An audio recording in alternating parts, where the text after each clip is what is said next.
Good afternoon, ladies and gentlemen. During a September 2014 speech by PRC President Xi Jinping, he described the threats and political influence activities that provide influence as magic weapons. One take on this is that that labelled magic could also be understood to be a form of political warfare. This is not new. Political warfare has been practiced for thousands of years. The intention broadly is to shape and curb debate beyond one's own borders. Additionally, political warfare may enable access and control of a diaspora regardless of ethnicity or citizenship. It seeks to bypass formal structures as well as erode the strength, will and resolve of institutions and isolate targets from allies and partners. Examples of these influence activities can be seen in the PRC's United Front Works Department and malicious cyber actors with attributed links to the PRC, such as Advanced Persistent Threat 1. So how do we see threats such as these, and how could the Australian Army contribute to a response? Welcome to the 2nd Australian Division's last Tuesday of the month, Professional Military Education. I'm your host, Major Ian Goodwin. The theme of tonight's topic is the threats and opportunities presented by these magic weapons.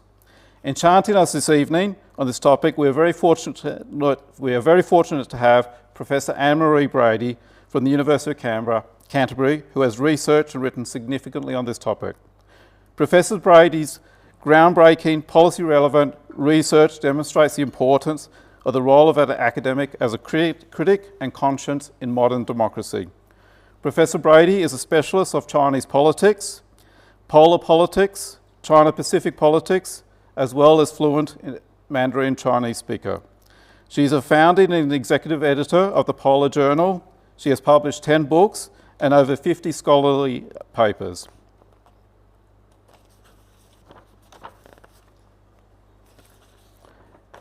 In addition to her duties at the University of Canterbury, Professor Brady holds a number of honorary positions. She is a Global Fellow at the Woodrow Wilson Centre in Washington, DC, and a Senior Fellow at the Australian Strategic Policy Institute. So we're very honoured to have such a well-credentialed and experienced and knowledgeable presenter. Some quick notes before we start. This is part of the CoveTalk series recorded on 24 September 2024. All information presented here is deliberately at the unclassified level. Views presented here are those of the individual presenting and not the official positions of the Australian Army, the Department of Defence, or the Australian Government. Lastly, a big thanks to the program partners, Cove, Australian Army Research Centre, and Randwick Barracks Officers Mess. Please subscribe to social media, leave a review, and tell a friend on how to connect. If you have any questions or comments, you can get involved at the end of the presenter's prepared remarks via the phone number displayed on the screen and by raising your hand for those in the audience tonight. With that out of the way, please put your hands together for a warm welcome for tonight's speaker, Professor Anne-Marie Brady. Kia ora koutou katoa. Warm Pacific greetings, everybody. Thank you very much for the honour of hosting me here, and thank you for the work that you all do to keep Australia secure and safe. It really is a great privilege to be here. So I only just learnt this afternoon that this is broadcast talk, so I'm going to give you an unclassified version of what I was going to say. There is a classified version if you want to join me for a drink afterwards. We'll follow up for those online. You can talk to me another time. It's difficult to talk about some of the things that I talk about. I've had personal consequences for doing so. And also some of the things that I was some of the things I'm going to share with you actually are not yet published. So there's an issue of my own, protecting my IP. So what I want to talk about is today is the Chinese Communist Party's strategic thinking and how it is affecting our part of the world, the Pacific, and particularly focusing on foreign interference. So Ian mentioned the phrase magic weapons. The Chinese Communist Party, Mao Zedong particularly, raised this idea of the magic weapons of the party that brought it to power. And that phrase, magic weapons, is used by other leaders, particularly Xi Jinping has used it. So there were three magic weapons. One was party discipline, or is party discipline, in other words, the party's ability to control its members and keep them in line. The other is armed struggle, so the strength of the PLA, which is the CCP's own army. It's not a state army, it's a party army. And the third is united front work. So if anyone has read some Lenin, and I strongly recommend that you do, he wrote a crucial article that really set off, it crystallised thinking about what communist parties need to do. And it was called on leftist infantilism. And he was telling his fellow Bolsheviks, don't be infantilist and think you only can cooperate with fellow Bolsheviks. You need to form temporary united fronts with anybody on something you can agree on against the chief enemy or the main threat. And united front work, this concept of the united front, is a fundamental tactic of Marxist-Leninist political parties. Ho Chi Minh was an expert on united front work, as was Mao Zedong, as were many others within the party. And united front work is not just targeted at the Chinese domestic population, as some of my peers have said. It's actually, as a footnote, this whole topic of united front work was thoroughly neglected in the field of Chinese politics. There really were only two of us internationally who were publishing about it, Jerry Groot at the University of Adelaide and myself, and later one of my PhD students did some really good work on it. And now more and more people know about the CCP and united front work. So united front is the task of all party members, as well as a basic tactic, and it's also the name of a party organisation. And it's crucial as a factor in the Pacific. It's, as Ian alluded to, it's what our governments in thinking, trying to find the words for it, would use words like political warfare. People are saying grey zone, hybrid warfare is another way to talk about it. And in the Cold War, the US was very alert to political warfare. You might have heard of The Long Telegram by George Kennan. I recommend you read it. It's really interesting. He wrote it in 1948 from Moscow. He was seeing what the Soviet Union was throwing at the US and partners from the point of view of propaganda, trying to shape the narrative and using proxies. I mean, it's been going on for a long time, but since the 20s, this concept.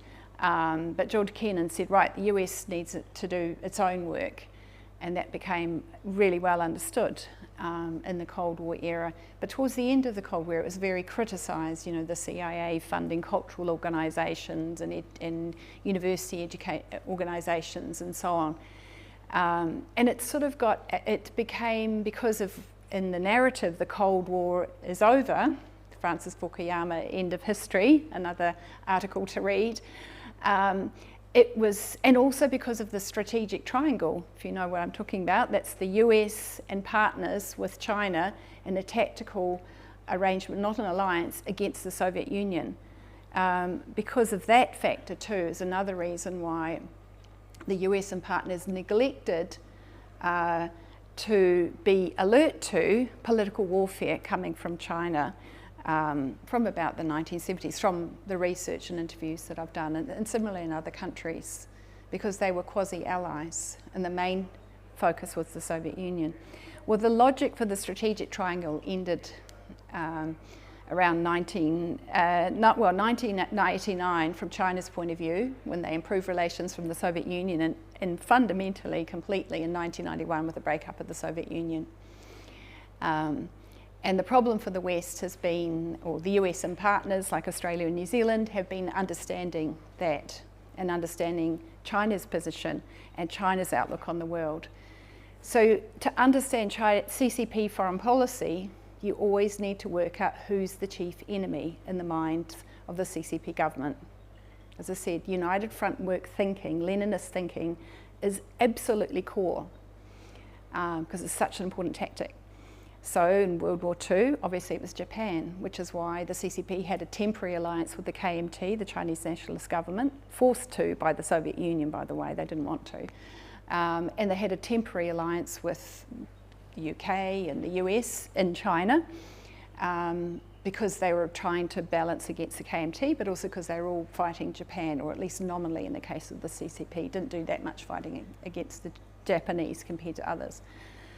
End of World War II, the logic for that United Front ends. So who's the chief enemy? KMT plus the United States, because they're the main partner of the KMT. And then Sino-Soviet split, 1961 it erupts, and then China is at the pointy end of the strategic triangle.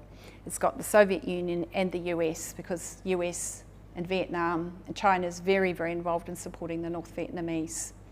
Now, Australia, New Zealand, the US and other states, we are at the pointy end of the strategic triangle. Unlucky us. Russia and China in a quasi-alliance, partnering on propaganda, partnering on intelligence, partnering on warfare, and the rest of us. So, as I said, United Front work is an absolutely basic concept to understand. Our governments have different words for it. Another way to put it, and in the Pacific is particularly important. In Europe, there's a hot war. In the Indo-Pacific, it's a hybrid war. And that's much harder war to deal with. It's below the threshold in which our governments say, right, we need to make really big changes. Our NZDF, unfortunately, is having to cut back, thanks to our government and the choices that they're making with money and spending around the wider economy. A government that was understanding the strategic environment in the state, the serious situation that it is, would not allow that to happen to the Defence Force. So actions below the threshold of war help the adversary to continue to pursue their agenda. And it's up to the analysts and organisations such as yourself to inform our governments of the threat, but it's a different threat from that in the Europe theatre. So that's the theme that I want to share with you. So I want to start off by talking about the politics of maps.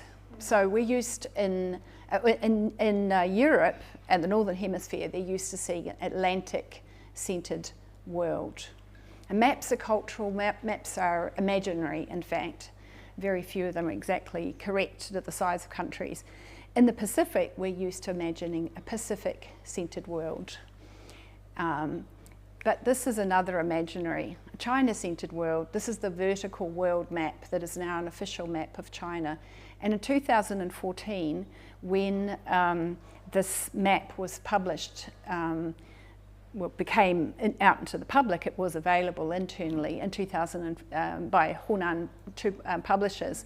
It was part of a set, but the international media focused on the other map in the set. It was the first ever map to show the 9-dash line as part of Chinese territory. But this map was way more important. This is a literal reorienting of the global order, and I interviewed the map maker, who is a very interesting character, and it's very decidedly very political. This is a China-centred order, and it's very inspired by geopolitical thinking, and more on that in a minute. But you see in this vision of the world the interconnectedness of the states. I love it that you can't find New Zealand easily on this map, like some other maps of the world that we like to talk about in New Zealand, and New Zealand usually doesn't exist. You see Antarctica like a white peacock. It's more prominent than you're used to seeing it. The polar regions are very important to China. One of my books is called China as a Polar Great Power, and China talks about itself as a emerging polar great power, and that's not a measure of great power status that other states had used before. You see how the oceans are prominent in this map, and the oceans, the maritime zone, is a very important part of the foreign policy that Xi Jinping has inherited and pushed further than anybody from before, and which is why part of why we're seeing a much more aggressive Chinese foreign policy. You will see the Arctic as a central ocean, in the same way that, historically the Mediterranean, it means the Central Ocean. So it's a different way of looking at the world, and China is at the centre of it. And I wrote about that in my book in more detail. So here's some of the thinking behind China's strategic actions. First of all, I mentioned Lenin. Never ever forget that the Chinese Communist Party government is a revolutionary political party, a Marxist-Leninist revolutionary political party. It's really important to access Chinese sources when talking about China, and you should know that there's a saying in Chinese, 内外有别, insiders and outsiders are different. So there's a narrative for the outside world, and you need to know that. That's what you're supposed to know as a foreigner, and they need to know the narrative that's not meant for you, that's the Chinese sources for the Chinese public. Why is China spending so much money in the Arctic and Antarctic, for example? There's often a lot of good information in there, as well as internal classified sources. And in those Chinese language sources, you'll find a completely different narrative about China and the government and its people. It's not meant for foreigners. Foreigners are meant to see this bland, prosperous society where the CCP, the party state, is elided, where ideological work is elided. It's never gone away. It's just not meant for the foreigners.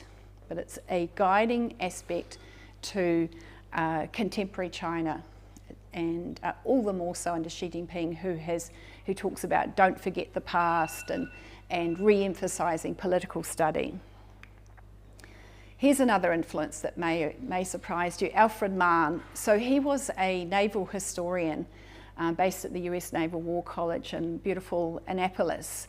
And he was writing in the 1890s, helping the Americans work out how a rising power can become a great power. And he studied particularly the contest over hundreds of years between France and Great Britain and Spain and Great Britain and all the different powers. And here's his formula put into bullet points of what you need if you're going to be a global great power. And I'm not sure everyone can see that, so I don't usually read it, but I will read my PowerPoints for this case. So rising power, you have to have a blue water navy to protect your sea lines of communication. So the Soviet Union set the PLA navies, and they set them up anyway, PLA Navy and Air Force, and they set the doctrine as well. And the doctrine was focus on near seas. And China in the early 1980s, when Xi Jinping was doing his first job as the personal secretary to the Minister of Defence, but just before that time actually, he was with the guy who lost his job for buying redundant French technology actually, and they were submarines. Australians might not be interested in that anecdote. They were too noisy to hide under the Arctic ice. That was their job for second strike nuclear deterrence. They cost a lot of money, they didn't do the job. So Geng Biao, the minister, lost his job, and that's who Xi Jinping was working for in his first job. Well, the next minister changed the naval doctrine from Soviet near seas to blue water navy. Only in the early 1980s, China did not have the resources. But you think about it, 2 decades of double-digit growth, they do now. I was just reading in the paper today, 3 aircraft carriers all out at once. And the first aircraft carrier China got by telling big furfies saying, oh, we want it for a casino. They brought it off Ukraine. It was former Soviet. But they're making their own now. Blue water navies. So that's what you're going to have to protect the sea lines of communications. China is a global power. Remember when Barack Obama met with Xi Jinping in 2014 and they were talking about, maybe they could partner together and patrol the sea lanes together? Didn't work. The CCP set its approach, and it's sort of like trying to change a container ship. It's going in that direction. You can't change it suddenly. It's been going in this direction for decades. Global markets, well, they've worked on that one. Gain privileged access to resources or establish colonies. China doesn't need to invade anyone, and they can't anyway. The Western powers already invaded everybody and took colonies, but they do have privileged access to resources. For example, special deal with Angola to get oil. There's lots of stories like that. China's the main market for Russia, Russian resources, and Canada too. They established colonies, well, China's very interested in, they call it the strategic territories, the unclaimed parts of the world, like the deep seabed, the high seas, outer space, cyberspace, bits of territory sort of in between EEZs. Those are up for exploitation if you've got the resources and the know-how. And the fourth is promote maritime consciousness in the population. The Chinese population, China wasn't historically a seagoing nation, famously. They're very land-based. And the government's been working on that as well. So Man's one big influence. So when I did my interviews in China, a few years ago, I was curious, why are you getting another foreigner to guide your ideological thinking? And I was told, when it comes to being a rising power, 只有 Mahan, only Man. You've got to follow the Mahan recipe. Well, here's another big influence, Halford Mackinder. So you see his map's rather similar. He's the map to the vertical map I showed you. He's the founding father of modern geopolitics. He was trying to work out why Europe was always going to war, over centuries. He came up with this idea of the heartland. Who rules East Europe commands the heartland. Who rules the heartland commands the world island. Who rules the world island commands the world. So have a look at this map again, the vertical map. So here's China is at the heartland. The literal name for China to this day and for 2,000 years is Zhongguo, the Middle Kingdom. So I talked a lot to the map maker, and there's a whole set of ideas behind it which have been which connect with the strategic thinking of the government. He said his map was first adopted in 2006 by the PLA. He said that it changed the trajectory of their missiles across the Arctic instead of across the Pacific. So here's another influence. Atchison and John Foster Dulles, US Secretaries of State at different times. So I talked about the long telegram, and the Cold War began as soon as World War II ended between the US and the Soviet Union. Well, Soviet Union had already been spying on the US, but the relationship changed straight after the Japanese surrender. And the US was doing lessons learned at the end of World War II, as armies like to do. And one of the lessons learned was the US must have the US defence line would be the series of island chains, and developing special relations like with the compact states, and set up those series of hub and spoke defence pacts, which remain to this day. ANZUS is a product of that. The US-Japan defence relationship is a part of that. So from China's point of view, they've been experiencing containment, and the Cold War hasn't ended, and that's what's in the Chinese sources. And then there was John Foster Dulles, who talked about a way to change communism in Europe as well as in Asia, called peaceful evolution, so engagement, what Kissinger called engagement. And so the CCP antidote, the CCP calls that hostile foreign forces trying to undermine in China and split China. So the antidote to that is United Front work, but more on that in a minute. Here's another influence, the fear of choke points. You might have heard of the Malacca Strait dilemma. China had about 80% of its trade going through the Malacca Straits. Well, New Zealand and Australia did too. But China had the resources to do something about it. So Belt and Road is a response to that. And here's a little, this appeared in the Global Times in 2015 and then disappeared as soon as people like me publicised it, but luckily I saved it. So this reveals to you some of the strategic thinking, it's rare to find this in an open source material. It talks about BRI is dealing with the United States because it will stop China from disrupting development, and so the BRI will help to break the containment, basically. There was an instruction went out about BRI. There will be no proper maps of it. Your head would explode if you saw all the connections of BRI. Although I must say, there's sort of three lists of BRI. The countries who signed something or other on BRI, put New Zealand in that list. We signed a non-binding MOA, Memorandum of Agreement, an agreement to talk. And our government publicly said to China this year when Li Chang visited, we're not going to talk to you about it anymore. course, Chinese officials come down and say stuff about BRI in New Zealand and publicise it in Chinese to the horror and embarrassment of people like myself. But New Zealand government's not talking about it anymore. So there's a bunch of countries which China will list. How many countries have signed up to BRI, but they've signed something. Then there's the list of countries who signed an MOU on BRI. That's a bit different. Sounds like you're going to do something. You might have specific projects. And then there's the countries who have the MOU and actually did something on BRI. And that list is a lot smaller. So you always got to be careful when you're looking at what China's doing, because the narrative is a big part of it, to look a little bit closer and see if what's happening is actually matching up to narrative. China's behaviour in the Pacific matches some familiar patterns. And here's some old maps to remind you of that. Because of reasons of time, I'm not going to go in too much, but I think the visuals tell the story. That's the Soviets were looking at the Pacific as well and thinking about the island chains and the containment in the same way that China did. And I've been reading the archives in the last couple of years and reading stuff about the perceptions of the Soviet Union and their activities in the Pacific in the 70s and 80s. And there was similar narrative to the way we're talking about China today. Only the Soviet Union couldn't even dream of the resources that China has to employ, and had very little successes in comparison to China today. So here are our partners in the Pacific Island Forum.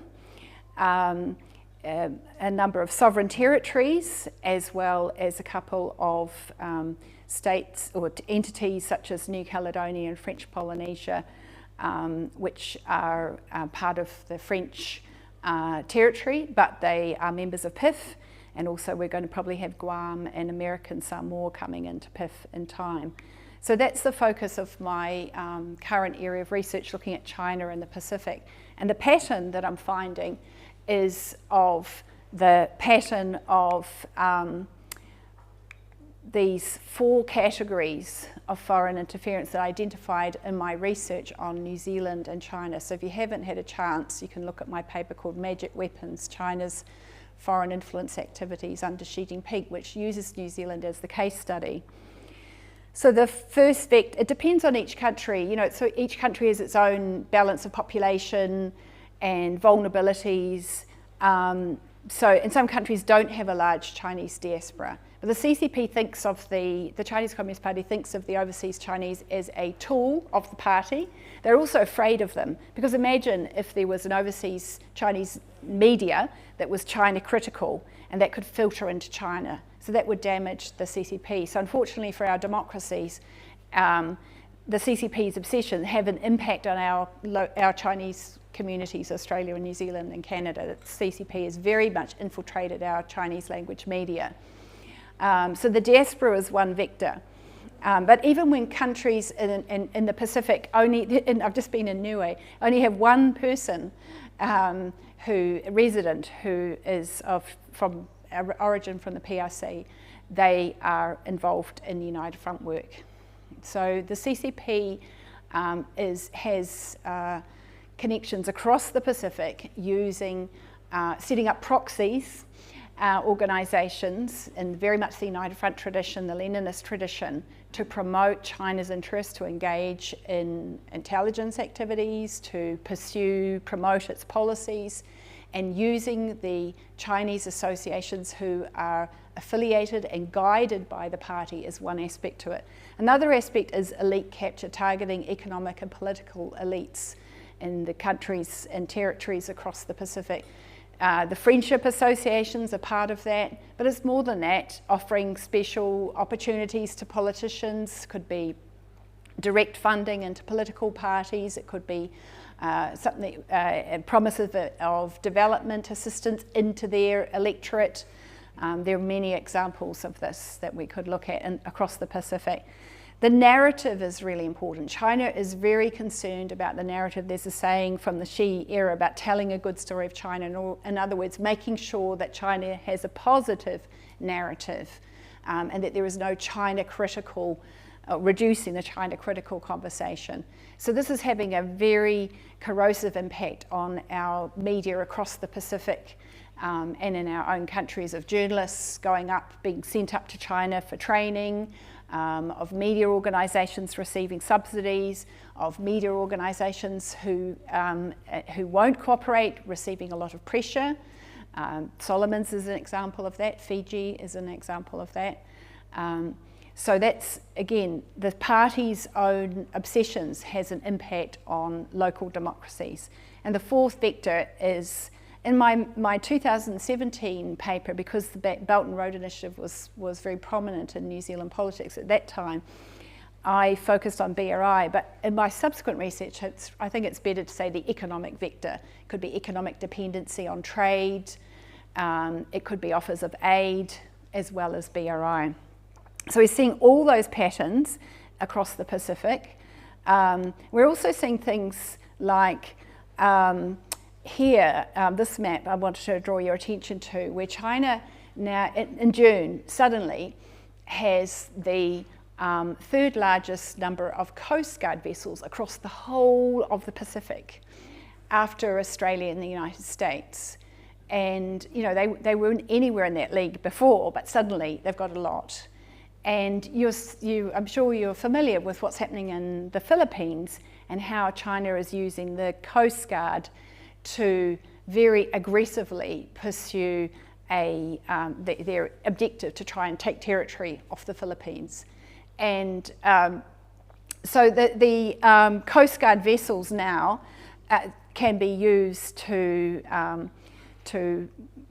board any ship across all these zones in the Pacific where China has registered their vessels. And I think that's a very worrying development, along with a whole lot of other dual-use activities that we're seeing from China, of using HADR, for example, for China's agenda of normalising the presence of the PLA, the Air Force and the Navy in the region. I think about Tonga, the eruption, the volcanic eruption in China and then in Tonga, and then the tsunami, where the first ever PLA Air Force plane flew down into the Pacific from Guangdong. We've seen in the Solomons, again, China's steadily moving not just the military presence, but also an intelligence presence, as in Vanuatu and Kiribati, and Fiji, through those agreements with the Public Security Bureau, which is more, you hear in the media Chinese policing. It's much more like the Gestapo or the Stasi. Its role is internal security. Dealing with crims is sort of a sideline. So our partners, several partners in the Pacific, have secret agreements on intelligence links with China, to translate what that is with an intelligence organisation. So that's an example of the hybrid warfare, as I said, in the Pacific, which is very challenging for our governments to deal with if they want to be saving money or having a positive relationship with China, or taking the conflict out of it, whatever word you use to describe your government and how they're dealing with China. I'm sure the DFAT people listening in may have some thoughts. So I'm mindful of time. I'm going to end there and open the floor to questions. As I said, this is the unclassified version. I've given you an overview, but let's see where the conversation's going to go.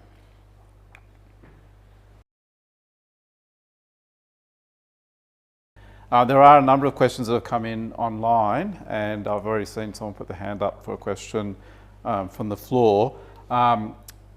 Given it was very interesting, the talk you mentioned around the reframing of how one might see the world through reframing maps, the role of the BRI and the economic vectors. So it's quite clear the politics are fairly strong. So it's probably a good prelude to the first question. The first question comes from Captain Nathaniel, who's a regular contributor to this forum. Given that war is politics by other means, is the inverse true, that politics is war by other means? Yeah, that's a nice sounding, sounds like a poem. But I would just say that we need to focus our attention on to see China as it is, to see the People's Republic of China as it is, and in its own terms. I think I've been studying Chinese politics, I don't want to shock you with my age, for how long, but I've been studying it for a long time. And I've got really interested early on in studying the CCP and realised that over time that my peers have been studying China, and I've been looking at the party state system and the CCP and reading the Chinese sources is different from China politics description of China, because often the discourse about China in the media and in political science is assuming a like is like. And so what I would urge anyone who's interested in what I'm talking about is to go and become a CCP wonk. Dive into, used to have your Sovietologists, and they used to talk about Pekingologists, which is a bit dated because we don't see Peking anymore. But we need people to understand the party, the CCP, and its organisations, its methods and approach. And politics is absolutely essential for the party. Okay, thank you. I think we've got a question from the floor. If you could just introduce your name and where you're from. Major Sarah Jane Harding, thank you very much for your informative discussion. To follow on from what you said about how China's inculcating itself within our near region, I was on Pacific Partnership last year on the Pearl Harbor, and we were in Tonga with the ship alongside, and the media was all talking about China, what China was doing, what China was giving, et cetera, et cetera. We were not winning the information war, and the Chinese were doing end runs around us. And one of our failings, I think, was that we didn't leverage off of the Padres. So we had Padres there, and when we were having a discussion in the morning, I spoke with we were talking about how we're cutting through. We've put out press releases and everything else. Okay, have you spoken with the Council of Churches? Yeah, but I tell you, the problem is the things? CCP is targeting the religious groups in the Pacific too, for United Front work. So I totally endorse what you're saying about China's impact on the narrative and the relationships with the media in the Pacific and the overall narrative. It's one of the problems. It's so obvious. It's so frustrating when you see yet again another training workshop for Pacific media. They're already quite competent journalists. They do not need Harvard professors to be thrown in at great expense to train them. What they need is laptops and phones, or pay for the rent of the office. China just says, how much do you need? Every embassy has available cash, and they don't have to buy, journalists who access that or other organisations don't have to buy a Lenovo. You can get whatever you want. If you want an iPad, fine. So there is a real problem in the rigidity of the kind of assistance that is given in the Pacific. It's really needs to be fixed tomorrow. But I've been saying that for a while, as have others. And yes, I agree. I mean, certainly in 1978, when you had Tonga recognise the ROC, not the PRC. Queen Saloti said one of the reasons why is we're a Christian nation and they're atheists and we don't like communism. And in the Solomon Islands, they said similar reasons why they were recognising the ROC and the PRC. That theme, that trope, is completely missing now in the Pacific, which is astonishing given that the crackdown on religion in China just just going through layers after layers. First with the Uyghurs, and then it was all the mosques in China, and now it's all the across all the churches in China, all the official churches too, not to mention the house churches. So, I mean, the CCP really worked on the Muslim world, getting them silent while they, sent most of the Uyghur population into concentration camps and now jail.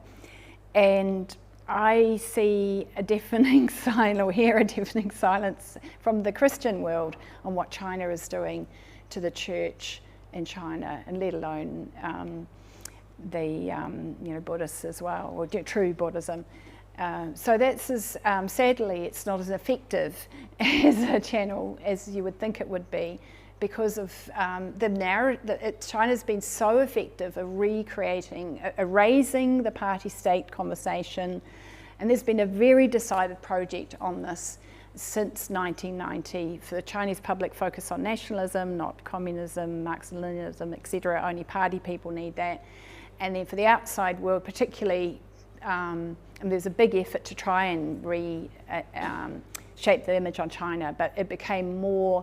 The 2008 Olympics was sort of like an attempt at a big reset, and I think it's been somewhat successful, particularly in the Pacific though. And also China talks the talk on climate change, and they don't walk the walk, but who's going to find out, because the Chinese media is so controlled.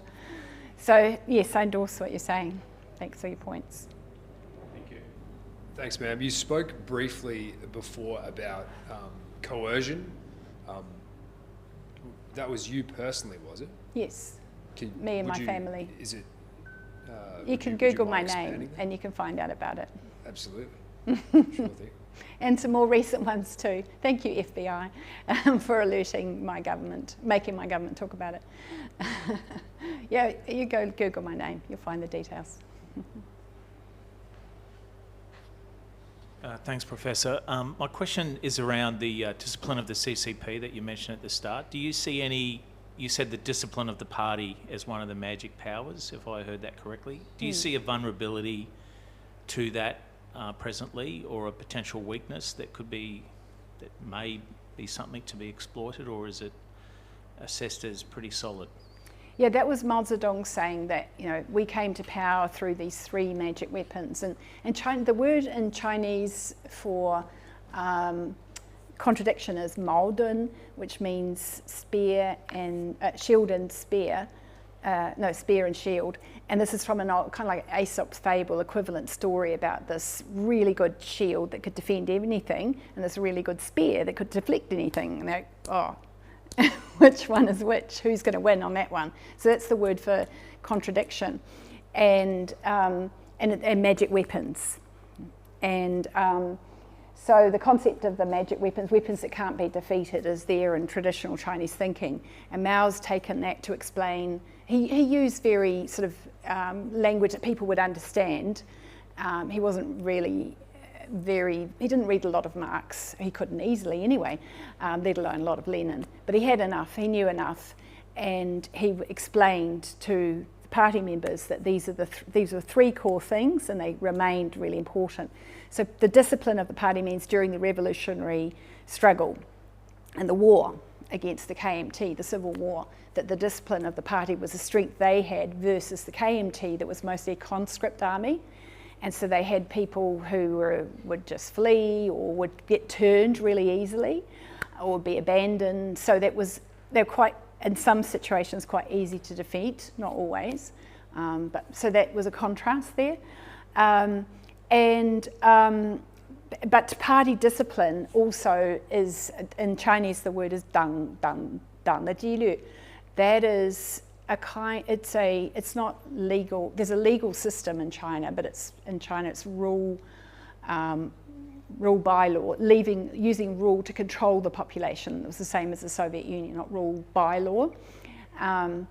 There is domestic law, international law. Above it is party rules, or jilu, discipline. So a party member has to follow the party rules or instructions above domestic law and international law. So that if in the contemporary context, again, that's really important. We had an example in New Zealand, our biggest milk company, Fonterra, foolishly invested in a Chinese state-owned enterprise that turned out to be the one that had the most amount of melamine in their milk in 2008, poisoning and killing a number of Chinese infants. We don't know how many because the Chinese government suppressed the actual figures. At least by government figures, about 200,000 kids suffered kidney stones from that. But other dairy companies also had melamine, but less than the one Sanlu. So it was Sanlu thought, well, our person on the ground, the party secretary and the head of the company, she's going to tell us, but no, she's under party discipline. She's not going to tell you. She's had the instruction, don't talk about food safety issues before the Beijing Olympics.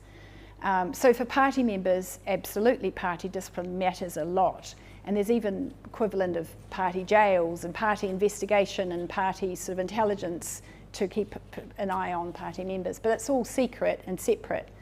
And it has been, there've been, my peers talked about, in Chinese politics, political science analysis, talked about China's opening, closing cycles since 1978 when reform and opening up began.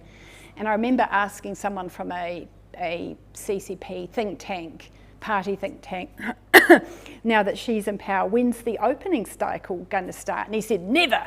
And I thought, gosh, that's a bit strong. He's exaggerating. But no, he was right. That was in about 2015. He told me that. He knew all too well. He was living it. So party discipline is back, big time under Xi, and we're seeing more of merging of party-state organisations, and he's used it as a tool to build his own faction. I think that's a great question, and the answer, ma'am, is actually a fantastic segue to the question that's just come in online from Major Jeremy. Firstly, thanks you for a great presentation. And his question is it, and it goes along this concept of magic weapons and magic powers, is a democratic magic weapon as simple as exposing the coercion of diaspora, elite capture and corruption, and mistruths of propaganda? Or is this just supporting good journalism as an information effort? Or is it something more coordinated in Radio Free Europe? Yes, so Jeremy is referring to the end of my 2017 paper where I'd sort of laid out all these quite awful things that were happening in New Zealand of our democracy being undermined by the China's foreign interference. But I wanted to end on a note of inspiration and encouragement, and I said, look, China's got 3 magic weapons. We've got loads of them in our democracies. We've got the critic and conscience role of the academic, me, and a few others. We've got freedom of speech and association. We've got the right to choose our governments. We've got our court system. We've got all these balances and checks in our society. So we've got loads of magic weapons, and now is the time to use them, I said. So I was hoping that, my society would sort of would respond, but it's actually that's the thing about democracy, it takes a while. We have a conversation to work things out, and that's a good thing actually, because it's solid. It's about what we all think, what's the right thing to do, and I can see in Australia you've had that from 2017. You've also had that conversation on foreign interference, and rightly our governments say that it's the foreign interference is agnostic. It's not just China, although China's the main actor.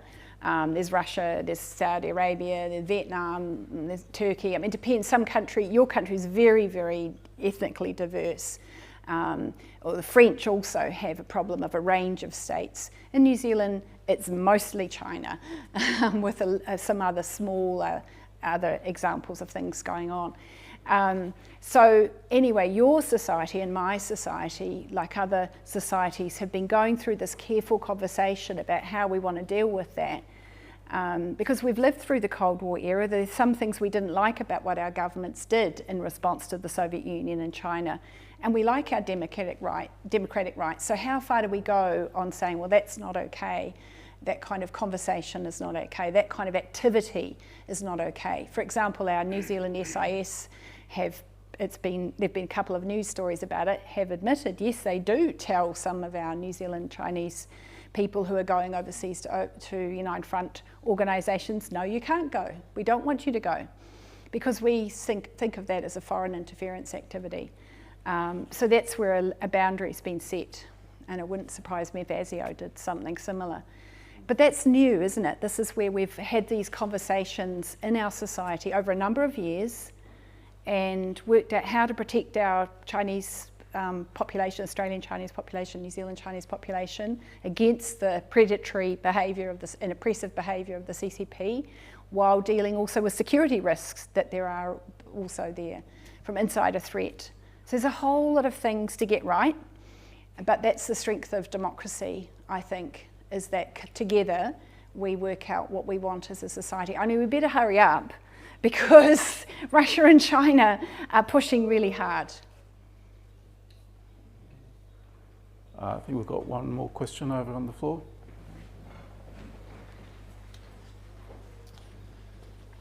With regards to the control of the diaspora, to your knowledge, or if it's possible, how prevalent are the black stations of their police and their security apparatus on ours, like Canada, New Zealand, Europe, on foreign soil? Well, other scholars did this research. So I point you to Laura Harth, who has done some excellent research on this. And Newsweek also did a follow-up story which had found a few more and some bit more information. That was Didi Kirsten Tatlow. And then, Chinese activists also helped to, in different countries, say, well, yeah, that's where it is. We found the address of the New Zealand one that way. So it is an issue, and one of the things that really concerns me, so what we're talking about is proxy, actually unofficial Chinese police presence in our countries, and police again is more like, we're talking more like equivalent of Stasi, Gestapo. They're there to monitor, control the Chinese population. And they haven't got, they're not legally allowed to be there. No country is allowed to have a police presence in another country's territory without an agreement on that. So the problem has been that some of our governments, quite a few of our governments, don't like to do public attributions with China on lots of issues and don't want a public confrontation. And also our police have got to be in the right headspace on this too. Because we have a problem that our police have been targeted for United Front work and also for insider threat. And that's something that we need to work out as a society as well, while maintaining a diverse police force, which we need in a multicultural society. Ma'am, we've probably got time for one more quick question, and it's sort of just come in on the back of the question just then, and it's around influence operations and grey zone activities. It's come in from Major Chris. Given that influence operations and their attribution is generally ambiguous or grey at best, this usually makes it difficult to discriminate hostile actors from non-hostile actors. Therefore, it may be challenging to precisely target these threats. Does this leave armies swinging at shadows, or is there other options? Yeah, I know this conversation's been going on for a while in the Indo-Pacific about the hybrid warfare and grey zone and all that. But I mean, Philippines, it's really obvious. You've got the so-called Chinese Coast Guard, and they're not using guns because they're not supposed to, but then they've got sticks with nails on them, they've got swords, a whole lot of things, and they're really hurting people. There's similar things happening on the China-India border, where they've agreed not to have weapons, but they turned up with clubs with nails on them to attack Indian soldiers. So that's not at all ambiguous, but the rules of the game were, oh, this is not warfare, we're not actually shooting each other, so it can't be called warfare. So I think that we need to acknowledge that the dual use activities, the use of, say, for example, that registering of Chinese Coast Guard vessels across the whole of the Pacific, and the potential of what we're seeing in the North Pacific occurring in the South China Sea, occurring in the West and Central Pacific areas, or a variation on it. And the foreign interference in the governments of the states across the Pacific, that is, that is to the level of threat that our governments need to address. It isn't shadow, actually. For if you study as I do, the different organisations and the relationships, it's actually quite easy to trace what is inappropriate behaviour and what is just normal business transactions or people going for education or whatever. It really isn't that hard, and it just takes familiarity with the relevant organisations and also that conversation about what we want to protect. I mean, there's an opportunity here, and that opportunity was there in the Cold War era too. And I think it was used, is that that the challenge of the Soviet Union meant that the democratic countries had to step up in some areas too, for example on social welfare and other and a whole lot of projects that they wouldn't have done without that adversary. So there's an opportunity to strengthen our democracies in responding to this big challenge, and to help support our partners in the Pacific to understand the challenge to their democracies. And at least 2 leaders in the Pacific are openly talking about the problem, and I know that there's lots of conversations around the Pacific about this. Thank you, ma'am. And on that note about the role of strengthening our democracies and open conversations on what is a very important topic, it's probably a suitable conclusion to this evening's topic. If I can just ask everyone to please put your hands together for a warm welcome. Thank you.